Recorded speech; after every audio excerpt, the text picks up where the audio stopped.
السلام علیکم ورحمۃ اللہ۔ ان الحمد للہ والصلاۃ والسلام علی رسول اللہ۔ آج ہم سبق پڑھنے جا رہے ہیں سورہ مریم کی آیت نمبر 85 سے 89 تک کا ترجمہ۔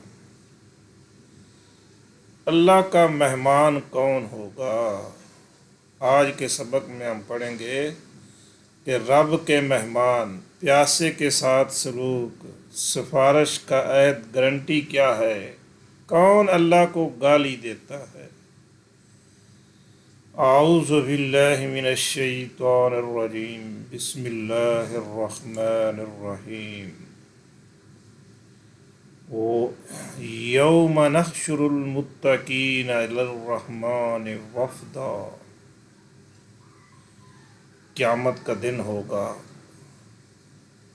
متقین کو اکٹھا کیا جائے گا اور اللہ تبارک و تعالیٰ کے ہاں بطور مہمان لایا جائے گا۔ خوش قسمت ہیں متقین جو اللہ تبارک و تعالیٰ کے مہمان ہوں گے۔ اللہ ہمیں بھی ان میں شامل کر لے۔ یوم، جس دن، نحشر، حشرہ یحشر، حشرہ اس نے جمع کیا، یحشر وہ جمع کرے گا، اور نحشر ہم جمع کریں گے، المتقین متقین کو، الی الرحمن کس کی طرف؟ الی الرحمن رحمان کی طرف، جو انتہائی مہربان ہے، جس سے بڑا کوئی مہربان ہے ہی نہیں، اس کی طرف وفدا، وفد بطور مہمان۔ یہ جو آتے ہیں نا مختلف ملکوں کے وفود آتے ہیں، تو ان کا کیا پروٹوکول ہوتا ہے، کس عزت کے ساتھ ان کو لایا جاتا ہے اور ان کی مہمان نوازی کی جاتی ہے۔ تو متقین کو ایسے ہی پروٹوکول کے ساتھ لایا جائے گا اور رحمان کا مہمان بنایا جائے گا۔ جمع کون کریں گے؟ اللہ تبارک و تعالیٰ کا انداز بھی دیکھیے کیا کمال ہے۔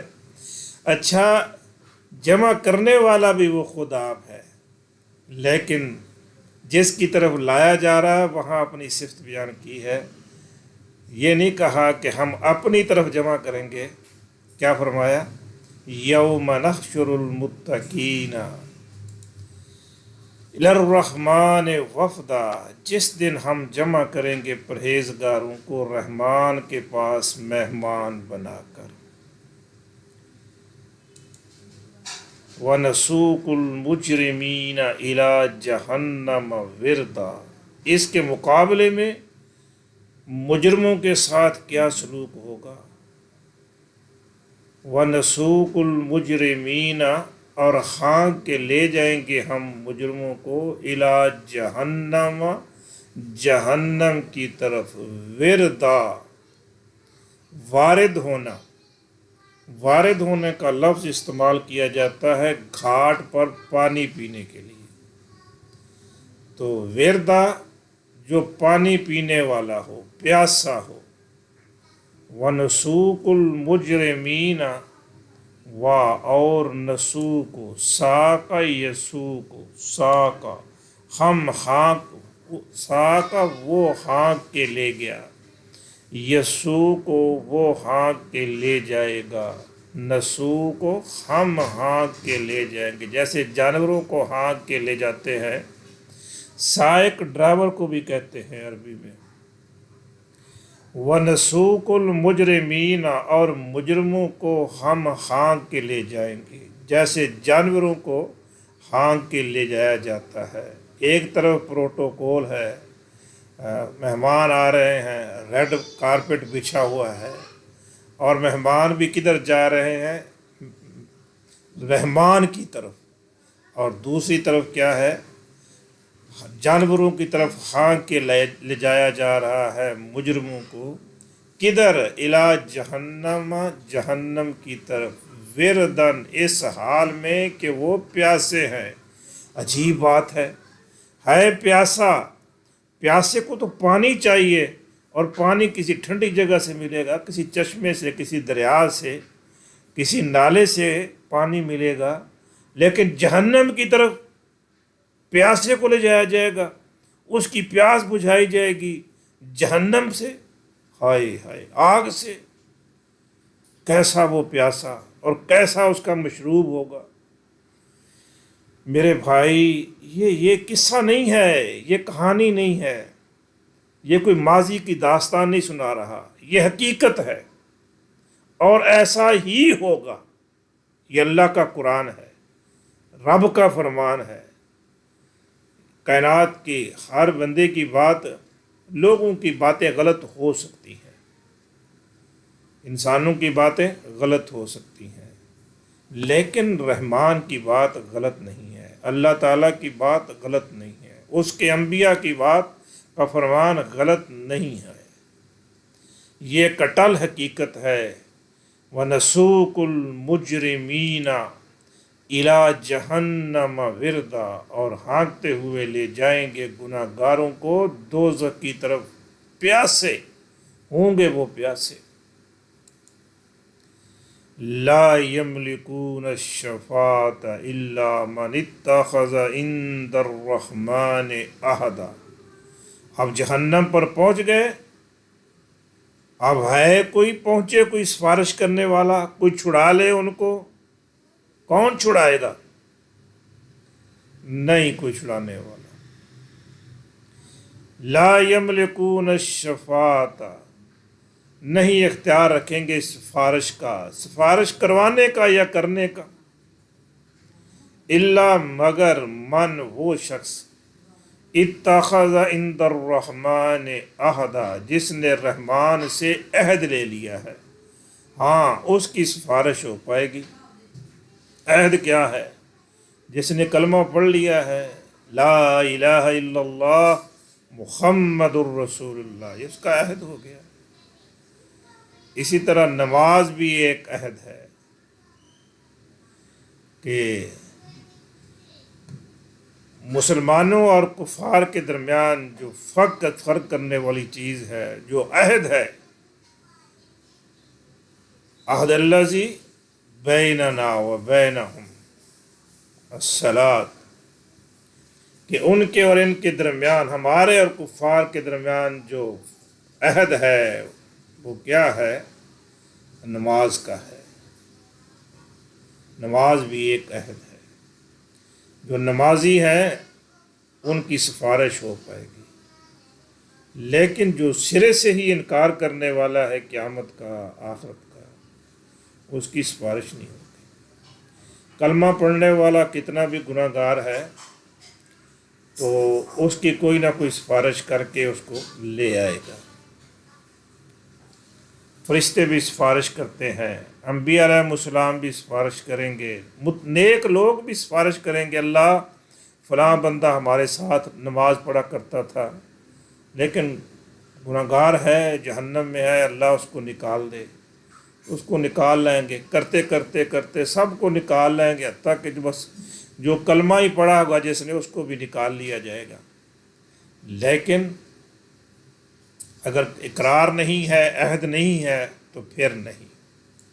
لا یملکون، لا نہیں، یملکون، مالا کا یملک، مالا کا وہ مالک بنا، یملک وہ مالک بنے گا۔ لا یملکون، نہیں مالک ہوں گے، الشفاعت، صفات کے، سفارش کے، الا مگر من اتخذ، جس نے لے لیا، عند الرحمن، رحمان کے ہاں، عہدن، عہد۔ لا یملکون الشفاعت الا من اتخذ عند الرحمن عہدا، کسی کو سفارش کا اختیار نہیں ہوگا مگر جس نے رحمان کے ہاں سے اجازت لے لی۔ وقالوا اتخذ الرحمن ولدا، بعض ایسے بھی ہیں جو کہتے ہیں کہ رحمان کی اولاد ہے۔ یہودی کہتے کہ عزیر علیہ السلام اللہ کے بیٹے ہیں، عیسائی کہتے عیسیٰ علیہ السلام اللہ کے بیٹے ہیں، مشرکین مکہ کہتے فرشتے اللہ کی بیٹیاں ہیں۔ تو اللہ تعالیٰ فرماتے ہیں کہ یہ کہتے ہیں کہ رحمان نے اولاد بنا لی ہے۔ وقالو، اور کہتے ہیں، انہوں نے کہا، اتخذ، بنا لیا ہے، اختیار کر لیا ہے، الرحمن، الرحمان نے، ولدن، اولاد۔ وقالوا اتخذ الرحمن ولدا، اور کہتے ہیں کہ رحمان نے بیٹا بنا لیا ہے۔ لقد جئتم شیئا ادا، لقد، لام تاکید کے لیے، قد بھی تاکید کے لیے، دونوں ہی تاکید کے لیے ہے اور ماضی سے پہلے آتے ہیں۔ لقد بالکل حقیقت ہے، جئتم، جا، وہ آیا، وہ لایا بھی معنی کر سکتے ہیں، تم لائے ہو، شیئن، چیز، ادا، بہت ہی بری، لقد جئتم شیئن ادا، حقیقت ہے کہ تم بہت بری چیز لائے ہو۔ لقد جئتم شیئن ادا، واقعی تم سخت بات زبان پر لائے ہو۔ کوئی کہے کہ رحمان کا بیٹا ہے، اس سے جو اگلی آیات آ رہی ہے، کل پڑھیں گے انشاءاللہ، اس میں تو بہت سخت حکم دیا گیا ہے کہ یہ کتنا سخت کلمہ ہے جو یہ بندہ یہ کہتا ہے کہ رحمان کی اولاد ہے۔ اللہ تبارک و تعالیٰ نے حدیث قدسی ہے کہ اس کو کہا کہ یہ ابن آدم مجھے گالی دیتا ہے، ابن آدم مجھے جھٹلاتا ہے، حالانکہ اس کو لائق نہیں ہے کہ یہ مجھے جھٹلائے۔ ابن آدم مجھے گالی دیتا ہے، حالانکہ اس کو یہ جچتا نہیں ہے کہ یہ مجھے گالی دے۔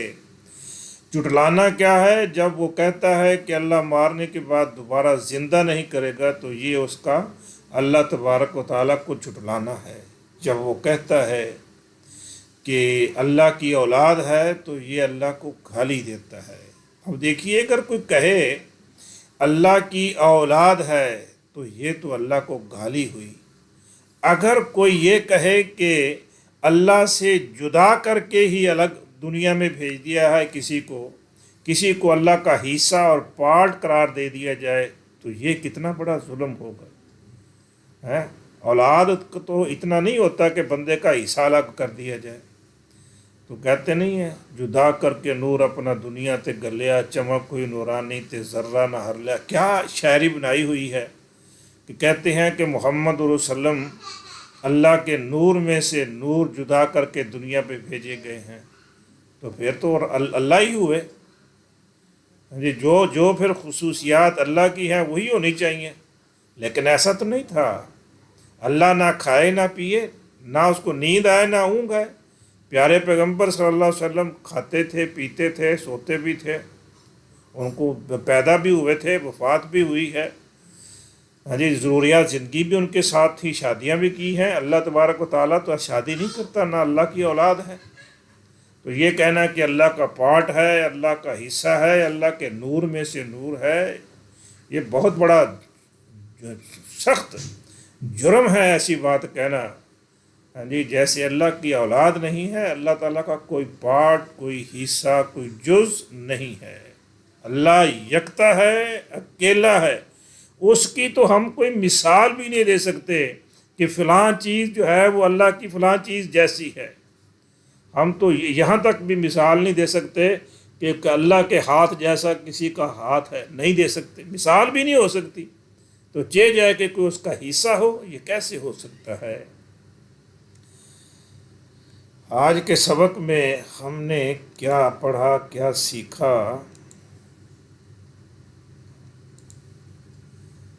تو کیا سیکھا ان آیات میں؟ پہلی بات کہ تقوی اپنائیے۔